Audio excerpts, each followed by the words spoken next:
Hello everyone, welcome to the round 3 recap of the Superbet Chess Classic Romania.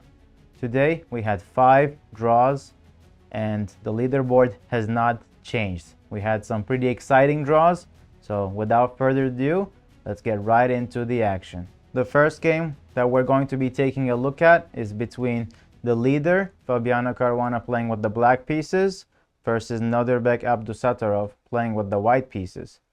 Nodirbek, seeing the first game of Caruana against Alireza in the London, decides to go for the London himself. So the game starts with d4, knight f6, knight f3, e6, bishop f4. Firouzja preferred to play bishop f4 on the second move, and Nodirbek decides to go bishop f4 on the third move. And this time, Fabi has a different response. In the first game, he played with a b6, bishop b7 setup, and today he's going for some e6, bishop e7, followed by knight h5 kind of setup. White is just simply controlling the center, and both sides are finishing development, and white opts for a long castle setup. The idea is that essentially white wants to attack black king on the king side, whereas after the move a6, black is really showing their intentions. They're preparing the move b5, even with the idea of sacrificing a pawn to open up the queen side and try to target the white king on the queen side. White goes king b1, and black is not afraid, sacrifices a pawn. White simply takes this pawn and calls the bluff of the black player, trying to claim at least the material advantage out of the opening. Here already players have spent quite a lot of time. Black has spent over an hour and white has spent over 30 minutes. So we can see that the position is actually very fresh out of the opening. White goes d5, trying to contest and maybe open up the d file. And black recaptures, white takes, black takes, and then the knight jumps to d4. So this was the initial idea of the pawn push going to d5. Instead, white could have played other options as well, something like e4. This would have grabbed the center, but Nodirbek decided to play the move d5, which might be a slight inaccuracy, but it is definitely a move that was possible and was played. c5, black is attacking the knight on d4. Knight goes to c6, forking the bishop and the queen. Queen moves aside, and white takes the pawn on d5. White has potential ideas of sacrificing the exchange to further open up the king side in the future, so black doesn't want to allow any of that, so they capture the pawn. This opens up the h file, which could potentially lead to an attack on the king side. The bishop goes to b7, the knight was pinned on c6, so that's why white had to take the knight on e7. Queen takes e7, rook d1, temporarily or permanently sacrificing the exchange, and believing the compensation that the passed a pawn as well as the control on the light squares would help white achieve some sort of dynamic play. So rook fb8, a4, and in this position after rook b6, white goes the move e4. Total domination on the light squares. All the files are basically either closed or semi-open, let's say. So black is not really able to go through, and therefore players just had a very quick repetition, and the game ended in a draw. Very short, very quick draw. A little complicated in the middle game, but at the end both sides were content with a draw, so they were, they repeated the position and agreed to a draw. Okay, so the next game we're going to be looking at is going to be between Gukesh and Praggnanandhaa. Gukesh was the other leader of the tournament, and he's going up against his countryman Pragg. The two talented Indian players are facing each other in this round. The game starts off with a Catalan opening, where both sides knew what they were doing out of the opening for the most part of the game. And to this point, everything was pretty standard for both sides, and black surprised white with this move e5. Here, Pragg was definitely still in preparation, where Gukesh spent around 20 minutes to play his next move. The previous games that had this position continued with bishop c6, but in this position, Gukesh instead decides to play d takes e5. After knight takes e5, queen takes e5, couple of trades happened, and the black queen retreated to h6, and the white queen just started attacking the pieces on the queen side. White played the move knight d3, trying to go for knight c5 and utilize the pressure on the queen side created by the queen and the bishop on g2. After knight d5, white retreated the queen back to b2 and improved his pieces slowly, and we eventually got a position like this where black has the isolated queen pawn, and white also has black has the isolated queen pawn, and white has this beautiful knight that can relocate itself and block the pawn, or go to f4, try to attack this pawn. So bishop went to e6. White basically had the draw in hand whenever he wants, because in these types of IQP positions, it is oftentimes white who's pressing, or the side that does not have the isolated pawn pressing, and black has to, in this position, try to hold. But that was not really what happened in the game. I think Gukesh had a lot of ambition in this game, trying to win the game and try to get onto the sole lead. So he started making some backward moves, a little artificial, I would say, and pushing his pieces backwards. And as time started ticking down, the task in hand was not so easy anymore, because black was threatening to go rook a1 and cause some trouble on the king. So in this moment, he played the move f3, just trying to get rid of the pawn and eventually try to hold queen and rook endgame down a pawn at least, or a rook endgame. So he lost this pawn because he sort of had to. The bishop on e4 was dominating the knight on e4, and offered the queen trade. Pragg declined, and the time was ticking down. So at this point, both players have less than 5 minutes, and technically speaking, this should be an easy hold, but with less time on the clock, eventually Gukesh actually made a mistake, a huge error in fact, offering a queen trade in this position, which does lose the game after queen takes, rook takes, and the move rook f5, which was played in the game. So Pragg definitely took advantage of that, and both players with less than 1 minute on the clock were playing this pawn endgame, which is very difficult to figure things out at the moment. But in this position, black returned the favor by blundering with king f6. Instead, he should have played the move h5, asking white what he's going to do. If white goes h4 check, black would retreat the king back to g6.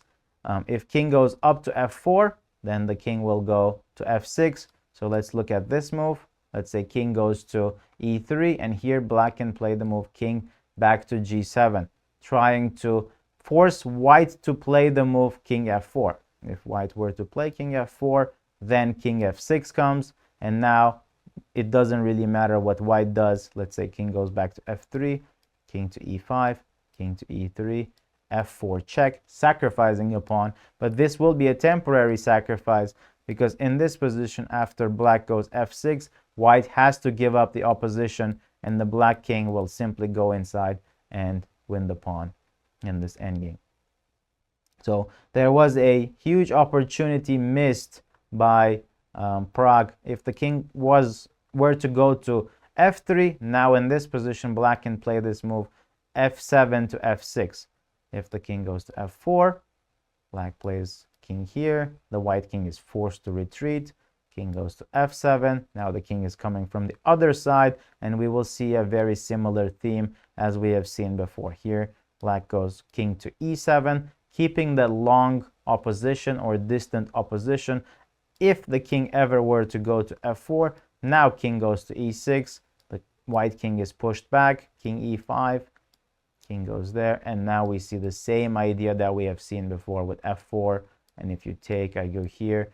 This is a win. If you were to play king f3 in this position, black has to go here, here, check, takes, and now not king f5, as that would result in a draw after king f3, but instead king goes to d5, keeping the opposition on this side after the move f5, and the black king will sooner or later enter the e4 square. If king goes there, king c4, king here, king here, king here, king there, and the pawn is dropping, and the game would be won for black. Unfortunately, black missed this opportunity in time trouble. He played the move king f6 after spending some time, but after king f4, this game went on to being a draw, as Gukesh actually demonstrated a very good hold at that moment. After Pragg tried and even managed to get his king to the other side, white holds the opposition, and eventually the pawns were traded and the game ended in a draw. What a fighting game, which resulted in a draw at the end. Our next matchup is going to be between MVL and Alireza Firouzja. This game also ended in a draw, but it was also a very exciting one. So let's go right into the action. e4, e5, knight f3, knight c6, and we see a Berlin, which is very typical at the very high level. So we see the immediate queen trade, and h3 was played by white.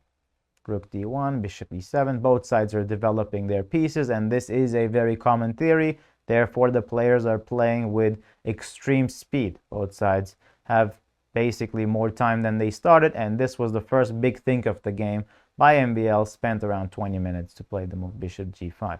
Alireza still very knowledgeable about the position, blitzing out everything up until this move where he plays rook b6, and this is where he spent most of his time.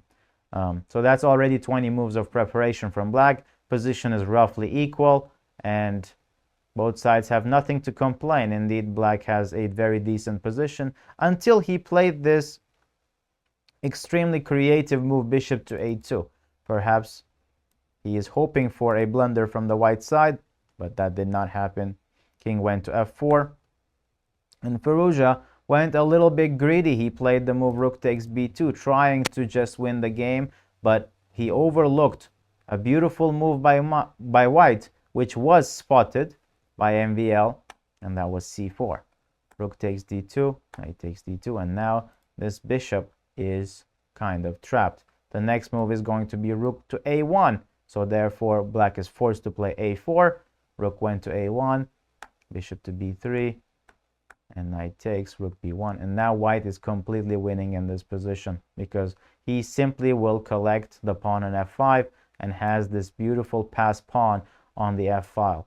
White played bishop to g7, pawn went to c6, bishop went to e5, finding a better place in the center of the board, and now the pawn should start marching. After b5, this was the moment where white went wrong with the move c takes b5. Instead, he should have first played the move king g4, attacking this rook and letting the rook move away from the third rank, forcing it to go somewhere like h1, and then started pushing his pawn as further as it can go to try to get a new queen. Instead, after c takes b5, black played this very beautiful Zwischenzug in between move, attacking the rook, forcing white to go either somewhere on the b file or somewhere on the third rank. And he had to make a choice, and this is a very difficult choice. If the rook stays on the third, let's say something like rook c3, then after cb5, here black has enough counterplay because now he has his own passed pawn. And if he were to play rook b4, just like he did in the game, now he's losing his very important passed pawn on the f file. So after all of this happened, unfortunately, white had lost their advantage, and the game went on to becoming a draw in a rook endgame. After some tries by white, they kept repeating, and the game ended in a draw peacefully. The next game we're going to be looking at is between Anish Giri and Jan Nepomniachtchi. The game started off with knight f3, knight f6, g3, d5, bishop g2, e6, d4, bishop e7, and c4. The Catalan opening as well. After castles, knight c3, dc4, knight e5, white is choosing this variation, which is a solid line for white to play against the Catalan, as opposed to the main lines that are traditional with castling. So the queens were off the board very early on. Knight c3, knight d4, bishop d2, bishop d7, White has some slight pressure, and both sides were playing relatively quickly, improving their pieces, trading couple pieces here and there. E4, grabbing the center, bishop b4, e takes f5, taking the knight, rook takes c4, couple trades, more trades, and more trades. So a lot of pieces came off the board. Knight d5, more pieces are traded, the rooks are active, and both sides just simplified the position, resulting in a draw in the rook endgame. So this game, neither side really had any opportunity. It was a very solid draw for both players, and after the repetition, both players just shake hands. The final game that we're going to be looking at is going to be between Wesley So and Deac Bogdan Daniel.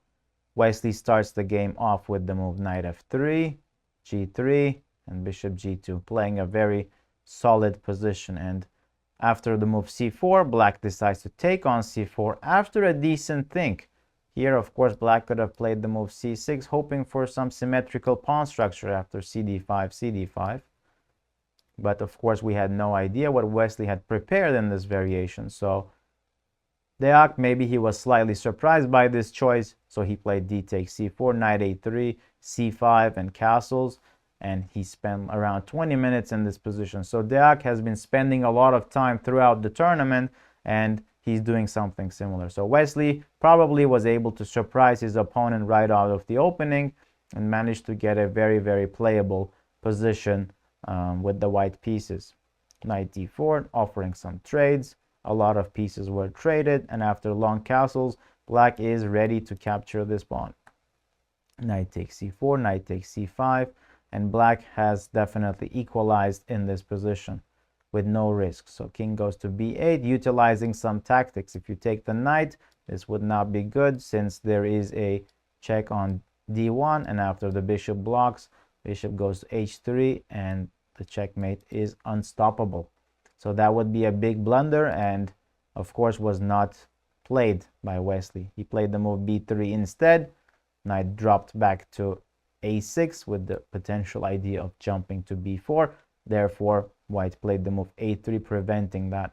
Black plays the move bishop d5, offering the trade of the bishops, to which white replies by pinning the bishop to the rook, and black defends his bishop with knight c7.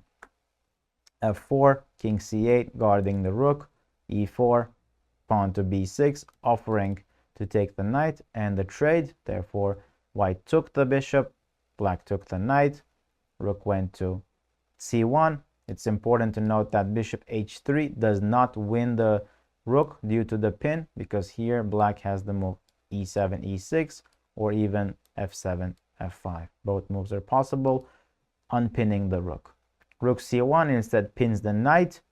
Rook goes to d6, rook goes to c5, defending the pawn as well as attacking the pawn in a5, to which black just basically traded off the two pawns for the one pawn, getting enough counterplay for the against the white's king, and just asking if white wants the perpetual.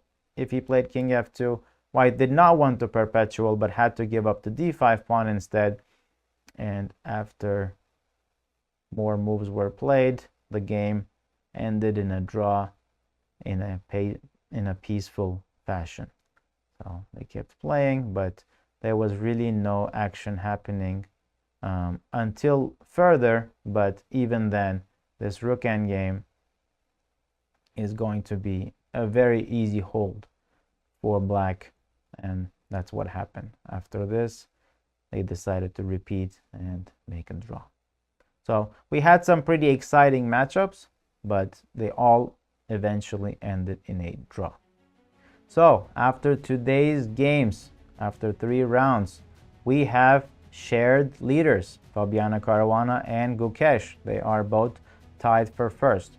And we have a pack of players tied for third place. We have Jan Nepomniachtchi, Wesley So, Maxime Vachier-Lagrave, Praggnanandhaa, Anish Giri, and Alireza Firouzja. And at the bottom of the table at the moment, we have Nodirbek Abdusattorov and Deac Bogdan Daniel. We will be having very exciting matchups tomorrow. We will be having Fabiano Caruana playing with the white pieces against Deac, Bogdan, Daniel. Nepomniachtchi will be playing Wesley So with the white pieces. Praggnanandhaa will be facing Anish Giri with the white pieces. Alireza will be facing Gukesh, and Nodirbek will be facing MVL. We will be having a lot of exciting matchups tomorrow, and I hope to see you all in the recap tomorrow. Thank you for watching.